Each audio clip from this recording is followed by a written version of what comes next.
Recipe ತೋರಿಸ್ತಾ ಇದ್ದೀರಾ mummy? ಎಣ್ಣೆಕಾಳು ಅಂತ ನಾವು ಮಾಡೋದು ಮನೆಯಲ್ಲಿ. ಅದು ಏನೇನು ಇಂಗ್ರೀಡಿಯೆಂಟ್ಸ್ ಬೇಕು, ಮೇನ್ ಬೇಕಾಗಿರೋದು ಹಸಿ ಅವರೆಕಾಯಿ ಇದ್ಕಿದ್ ಕಾಳು. ಓಕೆ, ಅದು ಮೇನ್ ಇಂಗ್ರೀಡಿಯೆಂಟ್ಸ್ ಅದರಲ್ಲಿ. ಅದನ್ನ ಹಾಕಿ ಮಾಡ್ತಾ ಇದ್ದೀನಿ. ಸ್ನಾಕ್ಸ್ ತರನೂ ಆಗುತ್ತೆ, ಊಟಕ್ಕೆ ತಿಳಿ ಸಾಂಬಾರು ಬೇಳೆ ಸಾಂಬಾರು ಮಾಡಿದಾಗ ಸೈಡ್ಸ್ ನೆಂಚ್ಕೊಳಕ್ ಆಗುತ್ತೆ. ಇನ್ನೇನ್ ಸೀಸನ್ ಮುಗಿತಾ ಬಂತು, ಮುಗಿತಾ ಇದೆ. ಲಾಸ್ಟ್ ಅಂತ ಹೇಳಿ ಮಾಡ್ಕೊಂಡು ತಿನ್ನೋಣ ಅಂತ ಇದು 2ನೇ ಟೈಮ್ ಮಾಡ್ತಾ ಇರೋದು ಮನೆಯಲ್ಲಿ. ಈ ಸೀಸನ್ ಅಲ್ಲಿ ಮಾಡ್ತಿದ್ವಿ ಫಸ್ಟ್, ಈಗ ಕಮ್ಮಿ ಆಗ್ಬಿಟ್ಟಿದೆ. ಈಗ ಇತ್ತೀಚೆಗೆ ಸ್ವಲ್ಪ ಕಮ್ಮಿ ಆಗಿದೆ. ಬೆಂಗಳೂರಲ್ಲಿ ಸ್ವಲ್ಪ ಅವರೆಕಾಯಿ ನಮ್ಗೆ ಊರಿನ ತರ ಸಿಗೋದ್ ಕಷ್ಟ, ಹಂಗಾಗಿ ಸ್ವಲ್ಪ ಇಲ್ಲಿ ಬೆಂಗಳೂರಿಗೆ ಬಂದ್ಮೇಲೆ ಸ್ವಲ್ಪ ಕಮ್ಮಿ ಆಗಿದೆ. ಊರಲ್ಲಿ ಜಾಸ್ತಿ ಮಾಡ್ತಾ ಇದೆ. ಇದು ನಿಮ್ಮ ಅಪ್ಪನ ಫೇವ್ರೇಟ್, ಪಪ್ಪಂಗ್ ಫೇವ್ರೇಟ್ ಅಂತ ಮಾಡ್ತಿರೋದಾ? ಸರಿ, ಇವಾಗ ಏನೇನು ಇಂಗ್ರೀಡಿಯೆಂಟ್ಸ್ ರೆಡಿ ಮಾಡ್ಕೊಂಡಿದ್ಯಾ ಅಂತ ಎಲ್ಲ ರೆಡಿ ಮಾಡ್ಕೊಂಡಿದ್ದೀನಿ, ತೋರಿಸ್ಕೊಡ್ತೀನಿ. ಮೇನ್ ಇಂಗ್ರೀಡಿಯೆಂಟ್ಸ್ ಇದ್ಕಿದ್ ಕಾಳು 2 kg ತಗೊಂಡಿದ್ವಿ. ಅದ್ರಲ್ಲಿ ಕಲ್ತಿರೋದೆಲ್ಲ ಆಯ್ದು ನೆನೆ ಹಾಕಿ ಇದ್ಕಿ 2 ಸತಿ ವಾಶ್ ಮಾಡಿ ಮನೆ ಒಳಗಡೆನೆ ಸ್ವಲ್ಪ ಡ್ರೈ ಮಾಡ್ಕೊಂಡಿರೋದು. ಬಿಸಿಲಿಗೆ ಹಾಕ್ಬಾರ್ದು, ಸುಮ್ನೆ ಒಂದು 1/2 hour ನೀರಿನ ಅಂಶ ಹೋಗೋಷ್ಟು ಡ್ರೈ ಮಾಡ್ಕೋಬೇಕು, ಮನೆ ಒಳಗಡೆನೆ ಹಾಕೋಬೇಕು. ಅದು ಮೇಯ್ನು. ಅದಕ್ಕೆ ಅವಲಕ್ಕಿ, ಕಡಲೆಪಪ್ಪು, ಹುರ್ಗಡ್ಲೆ. ಇದೆಲ್ಲ ಅಪ್ರಾಕ್ಸಿಮೇಟ್ ಆಗಿ ಎಷ್ಟೆಷ್ಟು ಗ್ರಾಮ್ ತಗೊಂಡು? ನಾನು ಗ್ರಾಮ್ ಲೆಕ್ಕ ಯಾವ್ದು ತಗೊಳಲ್ಲ, ಎಲ್ಲ ನನ್ನ ಕೈ ಹೇಳ್ತೆ ಕಣ್ಣಳ್ತೆ ಅಂತಾರಲ್ಲ, ಯಾವ್ದಾವ್ದಕ್ಕೆ ಎಷ್ಟೆಷ್ಟು ಬೇಕು ಅಂತ ತಗೊಳ್ತೀನಿ. ಇದೆಲ್ಲ ಅವಲಕ್ಕಿ ಹಾಕಿದ್ರೆ ಜಾಸ್ತಿ ಕ್ವಾಂಟಿಟಿ ಬರುತ್ತೆ. ಅದು ಸ್ವಲ್ಪ, ಇದೆಲ್ಲ ಸ್ವಲ್ಪ ಇದ್ರೇನೆ ಇದು ಸಿಕ್ತಾಗ ನಮ್ಗೆ ತಿಂದಾಗ ಟೇಸ್ಟ್ ಕೊಡುತ್ತೆ. ಇದೆಲ್ಲ ಸ್ವಲ್ಪ ಕಮ್ಮಿನೇ ಇರ್ಬೇಕು, ಜಾಸ್ತಿ ಹಾಕೋಬಾರ್ದು. ಹಾಕೋತೀನಿ ಅಂತ ಅವಲಕ್ಕಿ ಜಾಸ್ತಿ ಇರ್ಬೇಕು. ಇದು ಹುರ್ಗಡ್ಲೆ, ಕಡ್ಲೆಕಾಯಿ ಬೀಜ, ಇದು ಬೆಳ್ಳುಳ್ಳಿ, ಕರಿಬೇವು, ಇದು ಒಣ ಕೊಬ್ಬರಿ ಸಣ್ಣಕ್ಕೆ ಈ ತರ ಮಾಡ್ಕೊಂಡ್ರೆ ಮಿಕ್ಸ್ ಮಾಡಿದ್ರೆ ಚೆನ್ನಾಗಿರುತ್ತೆ. ಅದಕ್ಕೆ ಖಾರ, ಇದು ಚಿಲ್ಲಿ ಪೌಡರ್, ಟೇಸ್ಟ್ ತಕ್ಕಷ್ಟು ಉಪ್ಪು, ಮೇನು ಎಣ್ಣೆ ಬೇಕು ಕರಿಯಕ್ಕೆ. ಸರಿ, ಈಗ ಸ್ಟಾರ್ಟ್ ಮಾಡೋಣ. ಏಂತಕ್ ಮಮ್ಮಿ ಅಂಗಡಿನಲ್ಲಿ ಸಿಗುತ್ತೆ ತಾನೆ, ಮನೇಲೆ ಎಂತಕ್ಕೆ ಇಷ್ಟೊಂದೆಲ್ಲ ಕಷ್ಟ ಪಡ್ಕೊಂಡು ಮಾಡ್ಕೋಬೇಕು? ಏನಕ್ಕೆ ಅಂದ್ರೆ ಅಂಗಡಿನಲ್ಲಿ ಚೆನ್ನಾಗಿರುತ್ತೆ, ಸಿಗುತ್ತೆ, ಟೇಸ್ಟ್ ಆಗೂ ಇರುತ್ತೆ ಮನೆಗಿಂತ, ಆದ್ರೆ ಹೆಲ್ದಿ ಇರಲ್ಲ. ನಾವು ಎಣ್ಣೆ ಮನೆಯಲ್ಲಿ ಅವಾಗ ಫ್ರೆಶ್ ಆಗಿ ಎಣ್ಣೆ ಹಾಕಿ ಮಾಡೋದ್ರಿಂದ ಚೆನ್ನಾಗಿರುತ್ತೆ. ಅಲ್ಲಿ ಹೊರಗಡೆ ಕರ್ದಿದ್ರಲ್ಲೇ ಕರಿತಾ ಇರ್ತಾರೆ, ಎಷ್ಟು ಸತಿ ಕರೀತಾರೆ. ಇದು ಎಣ್ಣೆನಲ್ಲಿ ನಾವ್ ಯಾವ್ದೇ ಐಟಮ್ ಕರ್ದಿದ ಐಟಮ್ಗಳು 1 ಸತಿ 2 ಸತಿ ಅಷ್ಟೇ. ನೆಕ್ಸ್ಟ್ ನಾವ್ ಅದ್ರಲ್ಲಿ ಮತ್ತೆ ಕರಿತೀವಿ ಅಂದ್ರೆ ಪಾಯ್ಸನ್ ಆಗುತ್ತೆ ಅಂತಾರೆ. ಹಂಗಾಗಿ 1 ಟೈಮ್ ನಾವು ಕರ್ದ್ಬಿಟ್ಟು ಮಾಡ್ಬಿಟ್ರೆ ಅದು ಬೇರೆ ಅಡಿಗೆ ಯೂಸ್ ಮಾಡ್ಕೊಂಡ್ಬಿಡ್ತೀವಿ. ಹೊರಗಡೆ ಹಂಗ ಆಗಲ್ಲ. ವ್ಯಾಪಾರದ್ದು ಅವ್ರಿಗೂ ಲಾಭದ್ದು ಇದು ಇಂಟೆನ್ಷನ್ ಇಟ್ಕೊಂಡ್ ಮಾಡಿರ್ತಾರಲ್ಲ, ಕರ್ದಿದ್ರಲ್ಲೇ ಕರಿತಾ ಇರ್ತಾರೆ. ಹೆಲ್ತ್ಗೂ ಒಳ್ಳೇದಲ್ಲ. ಆಮೇಲೆ ನಾವು ಸನ್ಫ್ಯೂರ್ ಒಳ್ಳೆ ಎಣ್ಣೆಗಳನ್ನೇ ಯೂಸ್ ಮಾಡ್ತೀವಿ, ಹೊರಗಡೆ ಇದೇ ಎಣ್ಣೆ ಯೂಸ್ ಮಾಡ್ತಾರೆ ಅನ್ನೋದೇನ್ ಗ್ಯಾರಂಟಿ? ಅದಕ್ಕೆ ಆದಷ್ಟು ಇಂಥ ಐಟಮ್ಗಳು ಮನೆಯಲ್ಲೇ ಮಾಡ್ಕೊಂಡು ತಿನ್ನೋದ್ರಿಂದ ಎಲ್ಲಾರ್ಗೂ ಹೆಲ್ತ್ಗೂ ಒಳ್ಳೇದು, ಮನಿ ಸೇವ್. ಇದಿಷ್ಟೇ ಇದನ್ನ ನಾವು ತಗೊಳ್ತೀವಿ ಅಂದ್ರೆ ಹೊರಗಡೆ ಕಾಸ್ಟ್ಲಿನೂ ಆಗುತ್ತೆ. ಏನೋ ಅದೆಲ್ಲ ರೆಡಿ ಮಾಡ್ಕೊಂಡು 1/2 hour ಅಲ್ಲಿ ಮಾಡ್ಕೋಬಹುದು ಅಷ್ಟೇ. ಮತ್ತೆ ಇದನ್ನ ಎಷ್ಟು ದಿನ ಸ್ಟೋರ್ ಮಾಡ್ಕೋಬಹುದು? ಇಟ್ಕೋಬಹುದು. ನಾವ್ ಎಷ್ಟು ದಿನ ಖಾಲಿ ಆಗ್ದಂಗೆ ತಿಂತಲೇ ಇಡ್ತೀವಿ, ಅದ್ರ ಮೇಲೆ ಡಿಪೆಂಡ್. ಅಂದ್ರೆ ಇಟ್ಕೋಬಹುದು ಒಂದು 15 days 20 days ವರೆಗೂ. ಇದು ಡ್ರೈ ಆಗಿರೋದ್ರಿಂದ ಏನು ಆಗಲ್ಲ, ಎಣ್ಣೆಲಿ ಕರ್ದಿರೋದ್ರಿಂದ ಏನು ಆಗಲ್ಲ. ಇನ್ನೂ ಸ್ಟೋರ್ ಮಾಡೋರು ಮಾಡ್ಕೋಬಹುದು. ಯಾರ ಬಂದ್ರೆ ಏನು ತಕ್ಷಣ ಇಲ್ಲ ಅಂದಾಗ ಇದ್ ಮನೆಯಲ್ಲಿ ಇದ್ರೆ ಕೊಡ್ಬೋದು. ಕಾಫಿ ಜೊತೆಗೆ ಗೆಸ್ಟ್ ಗಳಿಗೆ, ಮನೆಯಲ್ಲಿ ಯಾರು ಇಲ್ಲ ತಂದ್ಕೊಡೋರು ಅಂದಾಗ ಯೂಸ್ ಆಗುತ್ತೆ. ನಮಗೂ ತಿನ್ನಕ್ಕೆ ಸಂಜೆ ಟೈಮ್ ಸ್ನಾಕ್ಸ್ ಏನು ಇಲ್ಲ ಅಂದಾಗ ಹೆಲ್ದಿ ಆಗಿ ಮನೆಯಲ್ಲಿ ಮಾಡ್ಕೊಂಡು ತಿನ್ಬೋದು. ಇದೆಲ್ಲ ರೇರು. ಈ ಸೀಸನ್ ಅವರೆಕಾಯಿ ಸೀಸನ್ ಬಂದಾಗ್ಲೇ ನಾವು ತಿನ್ನಕ್ಕಾಗೋದು. ಹೊರಗಡೆ ಸಿಗುತ್ತೆ ನಮ್ಗೆ, ಬೆಂಗಳೂರಲ್ಲಿ ಇಡೀ ವರ್ಷ ಸಿಗುತ್ತೆ. ಬಟ್ ಚಳಿಗಾಲದಲ್ಲಿ ಬರೋ ಅವರೆಕಾಯಿ ಟೇಸ್ಟೇ ಬೇರೆ. ಸೊಗಡು ಅವರೆಕಾಯಿ ಬರುತ್ತೆ, ಆ ಟೇಸ್ಟೇ ಬೇರೆ. ಮಧ್ಯಾಹ್ನ ನಾವು ತಗೊಂಡ್ ತಿನ್ನೋದು ಈ ಟೇಸ್ಟ್ ಬರಲ್ಲ. ಯಾವ್ದೇ ಒಂದ್ ಅಡ್ಗೆಗೂ ಅಷ್ಟೇ, ಈ ತರ ಐಟಮ್ಗಳು ಮಾಡೋದಕ್ಕೂ ಅಷ್ಟೇ. ಆಮೇಲೆ ಮನೇಲಿ ಮಾಡೋದು ತಿನ್ನೋದಕ್ಕೂ ಹೊರಗಡೆ ತಿನ್ನೋದಕ್ಕೂ ತುಂಬಾ ಡಿಫ್ರೆನ್ಸ್ ಇರುತ್ತೆ ಟೇಸ್ಟ್ ಅಂತೂ. ಸರಿ, ಒಳ್ಳೇದಲ್ಲ. ಸರಿ, ಮತ್ತೆ ಬೇಗ ಬೇಗ ಸ್ಟಾರ್ಟ್ ಮಾಡಿ. ಆಯ್ತು, ಎಣ್ಣೆ ಕಾಯ್ತಾ ಇದೆ, ಇಟ್ಟಿದ್ದೀನಿ. ಸರಿ, ಇವಾಗ ಎಣ್ಣೆ ಕಾದಿದ್ಯಾ? ಇದು ಎಷ್ಟು ಜಾಸ್ತಿ ಕಾದಿರ್ಬೇಕಾ, ಇಲ್ಲಾಂದ್ರೆ? ಜಾಸ್ತಿ ಕಾಯ್ದಾಗ್ಬಿಟ್ರೆ ಮೇಲೆ ರೋಸ್ಟ್ ಆಗ್ಬಿಡುತ್ತೆ ಫಾಸ್ಟ್ ಆಗಿ. ಒಂದು ಮೀಡಿಯಂ ಲೆವೆಲ್ ಅಲ್ಲಿ ಕಾಯ್ಕೊಂಡಿರ್ಬೇಕು. ನಾವು ಹಾಕಿದ್ರೆ ಎಣ್ಣೆನಲ್ಲೇ ಅದು ಬಾಯ್ಲ್ ಆಗ್ಬೇಕು. ಸುಮ್ನೆ ಎಣ್ಣೆ ತುಂಬಾ ಕಾಯಿಸ್ಬಿಟ್ರೆ ಹಾಕ್ಬಿಟ್ಟು ತೆಗೆದ್ ಬಿಡ್ಬೇಕು, ಸೀದೋದಂಗ ಆಗ್ಬಿಡುತ್ತೆ. ನಿಧಾನಕ್ಕೆ ಬಾಯ್ಲ್ ಆಗ್ಬೇಕು. ಈ ತರ ಒಂದು ಜಾಲೆ ಇಟ್ಕೊಂಡಿದೀನಿ, ಯಾಕೆಂದ್ರೆ ತಕ್ಷಣ ತಕ್ಕೋಬಹುದು ಅಂತ. ಈ ತರ ನಿಧಾನಕ್ಕೆ.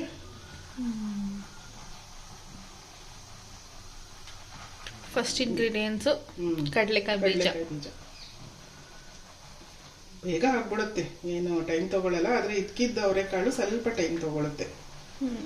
ಅದು ರೆಡಿ ಇದ್ರೆ ಮಾತ್ರ ಬೇಗ ಮಾಡ್ಕೋಬಹುದು. ಅವಲಕ್ಕಿನೂ ಅಷ್ಟೇ, ಅದು ಫಾಸ್ಟ್ ಆಗುತ್ತೆ, ಆದ್ರೆ ಎಣ್ಣೆ ಸ್ವಲ್ಪ ಕುಡಿಯುತ್ತದೆ. ಓಕೆ, ಚಿಟಪಟ ಅಂತ ಐತೆ.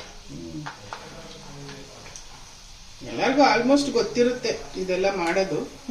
ನಾವು ಹೆಂಗ್ ಮಾಡ್ಕೊಳ್ತೀವಿ ಅನ್ನೋದು ಒಂದು ರೆಸಿಪಿ ಅಷ್ಟೇ. ಅಂದ್ರೆ ಒಬ್ಬೊಬ್ಬರ ಮನೆಯಲ್ಲಿ ಡಿಫ್ರೆಂಟ್ ಆಗಿ ಮಾಡ್ತಾರೆ, ಸೇಮ್ ಮೆಥಡ್ ಅಲ್ಲಿ ಮಾಡೋದೇ ಇಲ್ಲ. ಡಿಫ್ರೆಂಟ್ ಆಗಿ ಮಾಡ್ತಾರೆ, ಕೆಲವೊಬ್ರು ಸೇಮ್ ಮೆಥಡ್ ಅಲ್ಲೂ ಮಾಡ್ತಾರೆ. ಇದಕ್ಕೆ ಇಷ್ಟು ಬರೀ ನಾವು ಚಿಲ್ಲಿ ಪುಡಿ ಸಾಲ್ಟ್ ಮಾತ್ರ ಹಾಕೋತೀವಿ, ಕೆಲವೊಬ್ರು ಶುಗರ್ ನ ನೈಸ್ ಮಾಡಿ ಹಾಕೊಳ್ತಾರೆ, ಪೌಡರ್ ಮಾಡಿ, ಸ್ವಲ್ಪ ಸ್ವೀಟ್ನೆಸ್ ಬರುತ್ತೆ ಅಂತ. ಯಾವ್ದೇ ಅಡಿಗೆ, ಖಾರದ ಅಡಿಗೆ ಮಾಡಿದ್ರು ಸ್ವೀಟ್ ಹಾಕ್ತಾರೆ, ಸ್ವೀಟ್ ಅಡಿಗೆಗೆ ಒಂದ್ ಚಿಟಕಿ ಸಾಲ್ಟ್ ಹಾಕ್ತಾರೆ. ಓಕೆ, ಚೆನ್ನಾಗಿ ಬರುತ್ತೆ, ಟೇಸ್ಟ್ ಬರುತ್ತೆ ಅಂತ.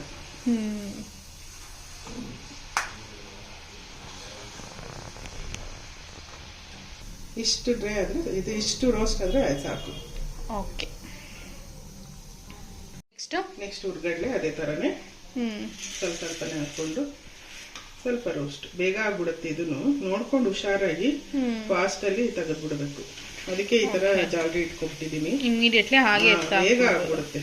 ಸುಮ್ಮನೆ ಒಂದ್ 2-3 ಸತಿ ತೀರಾ ಸೀದೋಗ್ಬಿಟ್ರೆ ಟೇಸ್ಟ್ ಚೆನ್ನಾಗಿ ಬರಲ್ಲ.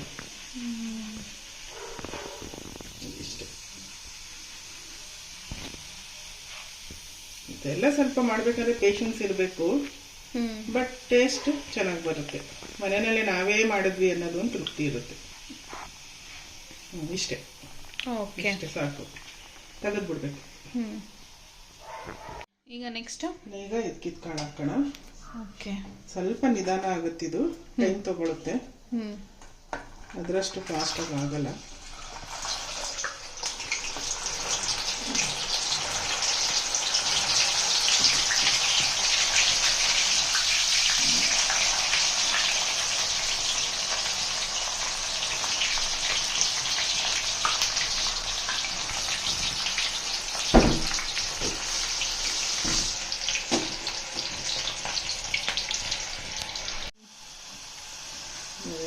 ಸ್ವಲ್ಪ ಕಲರ್ ಚೇಂಜ್ ಆಗಿದೆ, ಹಿಂಗೆ ಎತ್ತಿದ್ರೆ ಸೌಂಡ್ ಬರಬೇಕು, ಆಗಿದೆ ಅಂತ ಅರ್ಥ. ಇನ್ನೊಂದು ಸೆಕೆಂಡ್ ತೆಗೆದ್ಬಿಡೋಣ. ಇದೊಂದೇ ಅಲ್ವಾ ಸ್ವಲ್ಪ ಲೇಟ್ ಆಗೋದು? ಸ್ವಲ್ಪ ಲೇಟ್, ಅದೆಲ್ಲ ಬೇಗ ಆಗ್ಬಿಡುತ್ತೆ.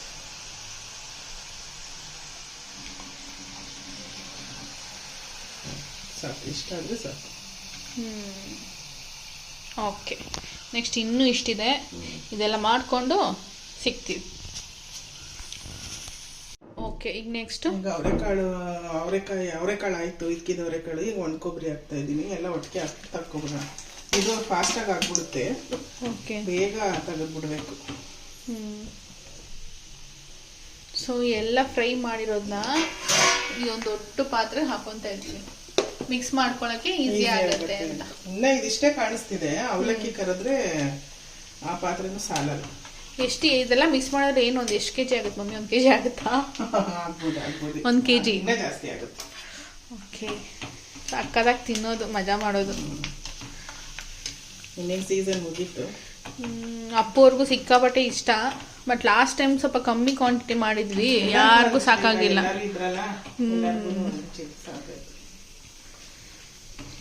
ಎಷ್ಟು ಬೇಗ ಆಗ್ಬಿಡುತ್ತಲ್ವ ಇದು ಕೆಂಪಿಗೆ? ಬೇಗ ಆಗುತ್ತೆ.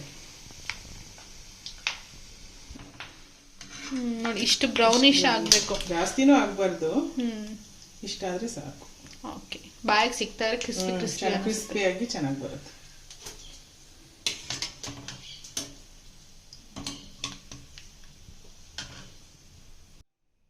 ನೆಕ್ಸ್ಟ್ ಈಗ ಅವಲಕ್ಕಿ ಹಾಕೋಣ. ಸಿಮ್ಮಲ್ಲೇ ಇಟ್ಕೊಂಡಿದ್ದೀನಿ, ಜಾಸ್ತಿ ಉರಿ ಬೇಡ, ಇದು ಬೇಗ ಆಗ್ಬಿಡುತ್ತೆ. ಇದು ಎತ್ತೋದೇ ಸ್ವಲ್ಪ ಕಷ್ಟ, ಸ್ವಲ್ಪ ಕಷ್ಟ, ಇಷ್ಟ ಆದರೆ ಸಾಕು.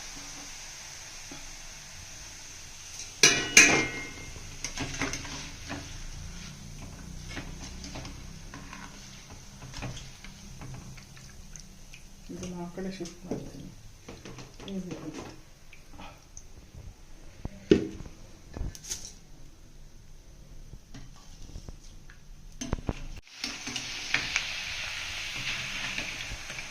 ಎಷ್ಟು ಅವಲಾಗ್ಬಿಡುತ್ತೆ, ಅಳ್ಕೊಬಿಡುತ್ತಲ್ಲ, ಕ್ವಿಕ್ಕಾಗಿ ಆಗ್ಬಿಡುತ್ತೆ ಅವಲಕ್ಕಿ.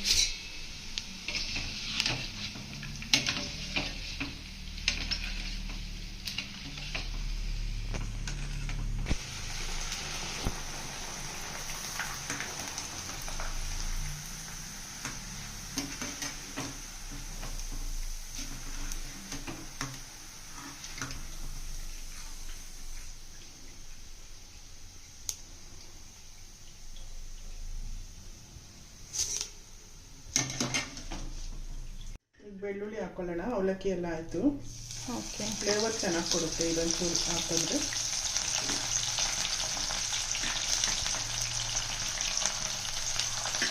ಎಣ್ಣೆ ಎಷ್ಟು ಕಮ್ಮಿ ಆಗಿದೆ ಅಲ್ವಾ? ಅವಲಕ್ಕಿಗೆ ಸ್ವಲ್ಪ ಎಣ್ಣೆ ಜಾಸ್ತಿ ತಗೊಳುತ್ತೆ. ಇಷ್ಟ ಆಗಿದೆ. ಇನ್ನು ಅದು ಖಾರ ಎಲ್ಲ ಹಾಕ್ತಿದ್ರು. ಆಹಾ, ಬೆಳ್ಳುಳ್ಳಿ ಘಮ ಸಕ್ಕತ್ತಾಗುತ್ತೆ. ಅದು ಹಾಕಿದ್ರೆ ಚೆನ್ನಾಗಿರುತ್ತೆ, ರೋಸ್ಟ್ ಆಗಿರುತ್ತೆ. ಬೆಳ್ಳುಳ್ಳಿನೂ ತಿನ್ಕೊಬೋದು. ಬಾಯಿಗೆ ಸಿಗ್ತಾ ಇದ್ರೆ ಒಂಥರ ಟೇಸ್ಟ್. ಒಣಕೊಬ್ಬರಿ, ಬೆಳ್ಳುಳ್ಳಿ ಈ ಥರ ಸೇಮ್ ಮಂಡಕ್ಕಿಗೆ ಇದೇ ಥರ ಅಂದರೆ ಕಡಲೆಪುರಿ ಒಗ್ಗರಣೆ ಮಾಡ್ತೀವಲ್ಲ, ಸೇಮ್ ಅದು ಹಿಂಗೆ ಎಣ್ಣೆಲಿ ಕರಿಯೋದಿರಲ್ಲ ಇದು ಅವಲಕ್ಕಿನ. ಇನ್ನು ಮಿಕ್ಕಿದೆಲ್ಲ ಕೊಬ್ಬರಿ, ಕಡಲೆಕಾಯಿ ಬೀಜ, ಹುರ್ಗಡ್ಲೆ ಎಲ್ಲ ಕರ್ದು ಮಿಕ್ಸ್ ಮಾಡಿದ್ರೆ ಈ ಥರ ಒಗ್ಗರಣೆ ಮಾಡಿ ತುಂಬ ಚೆನ್ನಾಗಿರುತ್ತೆ. ಕಾಫಿ ಜೊತೆಗೆ, ಸಂಜೆ ಟೈಮಲ್ಲಿ ಟೈಮು ಟೀ ಕಾಫಿ ಜೊತೆಗೆ ಲೈಟಾಗಿ ಸ್ನ್ಯಾಕ್ಸ್. ಎಲ್ಲನ ನಾವು ಔಟ್ಸೈಡ್ ಟ್ರಿಪ್ ಹೋದಾಗ್ಲೂ ಔಟ್ಸೈಡ್ ನಾವು ಸ್ನ್ಯಾಕ್ಸ್ ತಿನ್ನೋದಕ್ಕಿಂತ ಈ ಥರ ಎಲ್ಲ ಮಾಡಿಕೊಂಡು ಕವರಲ್ಲಿ ಕ್ಲೀನಾಗಿ ಪ್ಯಾಕ್ ಮಾಡ್ಕೊಂಡು ಹೋದ್ರೆ ಏರ್ಟೈಲ್ ಕಂಟೈನರ್ ಬಾಕ್ಸ್ಗಳಲ್ಲಿ ತುಂಬ ದಿವಸ ಕ್ಯಾರಿ ಮಾಡ್ಬೋದು, ತಿನ್ಬೋದು.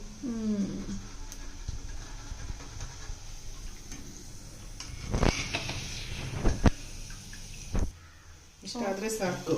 ಓಕೆ, ನೋಡಕ್ಕೆ ಈಗ ಮೆತ್ತಗಿರುತ್ತೆ, ಆರಿದ್ಮೇಲೆ ಕ್ರಿಸ್ಪಿ ಆಗಿರುತ್ತೆ. ಹಂಗೆ ತಿನ್ಕೊಂಡ್ಬಿಡ್ಬೋದು. ಬೆಳ್ಳುಳ್ಳಿ ಇದು ರೋಸ್ಟ್ ಮಾಡಿದಷ್ಟು ಟೇಸ್ಟ್ ಚೆನ್ನಾಗಿರುತ್ತೆ. ಘಮನೇ ಚೆನ್ನಾಗಿ ಬಂದ್ಬಿಡುತ್ತೆ ಅದು ಮಿಕ್ಸ್ ಮಾಡಿದಾಗ.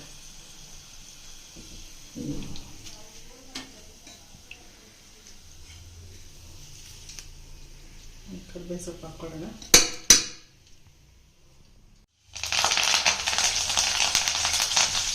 ಚಿಟಪಟ ಚಿಟಪಟ.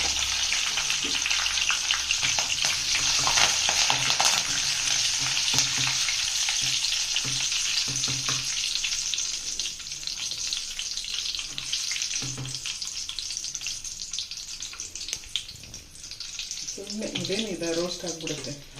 ಎಣ್ಣೆಲಿ ಹಾಕಿ ಒಗ್ಗರಣೆಗೆ ಹೆಂಗೆ ಹಾಕ್ತೀವಿ ಹಂಗೆ.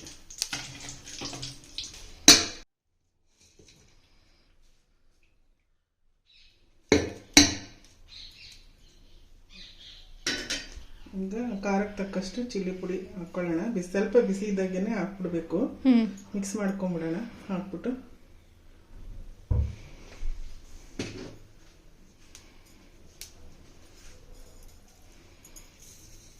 ರುಚಿಗೆ ತಕ್ಕಷ್ಟು ಉಪ್ಪು ನೋಡ್ಕೊಂಡು ಹಾಕೊಳ್ಳೋಣ. ಫಸ್ಟ್ ಕಮ್ಮಿ ಹಾಕೊಳ್ಳಿ, ಆಮೇಲೆ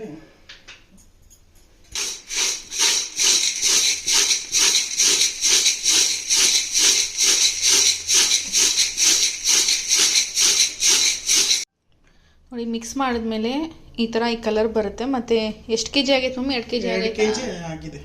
ಮನೆಯಲ್ಲೇ ಮಾಡಿಕೊಂಡ್ರೆ ಒಂದು 15-20 ದಿನ ಆರಾಮಾಗಿ ಇಟ್ಕೊಂಡು ತಿನ್ಬೋದು. ನೋಡಿ ಈ ಥರ ಬರುತ್ತೆ. ಏನಿಲ್ಲ ಅಂದ್ರೆ 2 kg ಅಷ್ಟು ಆಗಿದೆ. ಆದಷ್ಟು ಮನೆಯಲ್ಲೇ ಮಾಡ್ಕೊಂಡು ತಿನ್ನಿ, ಹೆಲ್ತ್ಗೆ ಒಳ್ಳೇದು. ಕ್ವಾಂಟಿಟಿನೂ ಜಾಸ್ತಿ ಇರುತ್ತೆ. ನೀವು ಯಾರಿಗಾದ್ರೂ 4 ಜನ ಕೊಡಬೇಕು, ನಾವು ಮಾಡಿ ಟೇಸ್ಟ್ ನೋಡಿ ಅಂತ ಅಂದ್ರೂ ನಾವು ಹಂಚ್ಬೋದು, ಕೊಡ್ಬೋದು. ಅದರಲ್ಲೇ ನಮಗೂ ಸಮಾಧಾನ, ತೃಪ್ತಿ. ನಾವು ಮಾಡಿದ್ದು 4 ಜನ ಟೇಸ್ಟ್ ಮಾಡಿ ಚೆನ್ನಾಗಿದೆ ಅಂದರೆ ತುಂಬ ಖುಷಿ ಆಗುತ್ತೆ ನಮಗೆ. ಮನೆಯಲ್ಲೇ ಮಾಡ್ಕೊತೀನಿ ಆದಷ್ಟು. ಸಖತ್ ಕಲರ್ಫುಲ್ ಆಗಿದೆ, ತಿಂದ್ಬಿಟ್ಟು ಎಂಜಾಯ್ ಮಾಡೋದೆ. ಮತ್ತು ಈ ವಿಡಿಯೋ ಇಷ್ಟ ಆದಲ್ಲಿ ಲೈಕ್, ಶೇರ್ ಆ್ಯಂಡ್ ಕಮೆಂಟ್ ಮಾಡಬೇಕು. ಆಮೇಲೆ ಎಲ್ಲರೂ ಸಬ್ಸ್ಕ್ರೈಬ್ ಮಾಡ್ಕೊಂಡು ನೋಡಿ, ವಿಡಿಯೋ ಹಾಗೆ ನೋಡಬೇಡಿ. ನೀವು ಸಬ್ಸ್ಕ್ರೈಬ್ ಮಾಡ್ಕೊಂಡ್ಮೇಲೆ ನಮಗೆ ನೆಕ್ಸ್ಟ್ ವಿಡಿಯೋಗಳು ಮಾಡೋಕ್ಕೆ ಮೋಟಿವೇಶನ್ ಸಿಗುತ್ತೆ, ಹೆಲ್ಪ್ ಆಗುತ್ತೆ. ದಯವಿಟ್ಟು ಸಬ್ಸ್ಕ್ರೈಬ್ ಮಾಡ್ಕೊಂಡು ನೋಡಿ.